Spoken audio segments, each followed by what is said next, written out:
High friends welcome back to my channel. आज के आमी तैरी करे देखाबो बड़ी दिए पालंग शाकेर घंट। एर जोन्नो प्रथमे कड़ाईटा भालो मतो गरम करे नियेछि और कड़ाईटा भालो मतो गरम हये गेले एखाने आमी परिमाण मतो सर्षेर तेल गरम करे निচ্ছি। तारपर तेलटा गरम हये गेले एखाने 5 থেকে 6টা आमी बिउलिर डालेर बड़ी एकटू लाल लाल करे भेजे निচ্ছি। भाजा हये गेছে एटाके एबार आमी तुले निচ্ছি। तुले नेওয়া হয়ে গেলে আমি এখানে দিয়ে দেব হাফ টেবিল চামচ পাঁচ ফোড়ন। আর পাঁচ ফোড়ন থেকে যখন সুন্দর একটা গন্ধ বেরিয়ে আসবে তখন আমি 2 থেকে 3টে ছোট আলু এভাবে 4 টুকরো করে রেখেছিলাম ওটা আমি দিয়ে দিচ্ছি। সামান্য পরিমাণে লবণ দিয়ে আলুটাকে ভেজে নেব।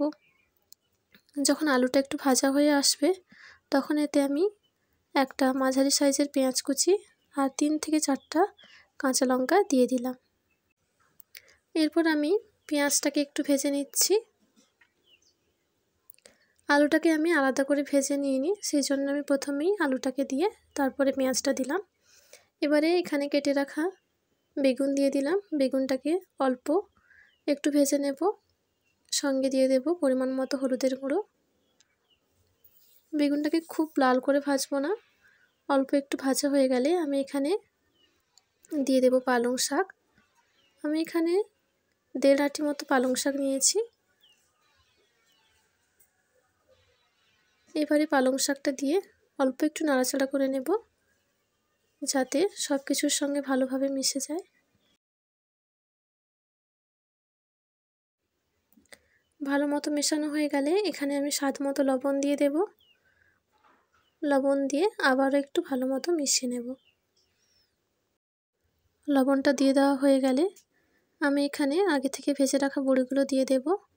আর এরপর আমি 3 থেকে 4 মিনিটের জন্য ঢাকা চাপিয়ে রেখে দেব। এতে করে বেগুন আলুটাও সেদ্ধ হয়ে যাবে, সঙ্গে বড়িটাও ভালো মতো নরম হয়ে যাবে। আপনারা চাইলে কিন্তু বড়িটাকে আলাদাভাবে ভেঙে টুকরো করে দিতে পারেন। আমি এটাকে দিয়ে ঢাকা দিয়ে দিয়েছিলাম, তাই এটা একটু নরম হয়ে গেছে। এবার এটা খুন্তি দিয়ে আমি একটু ভেঙে নিলাম।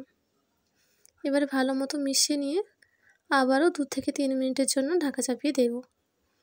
এর মধ্যে কিন্তু সব সবজি খুব সুন্দরভাবে সেদ্ধ হয়ে যাবে। এখন সব কিছু ভালো মতো সেদ্ধ হয়ে গেছে, এটা তৈরি হয়ে গেছে। এবার এটাকে আমি নামিয়ে নিই।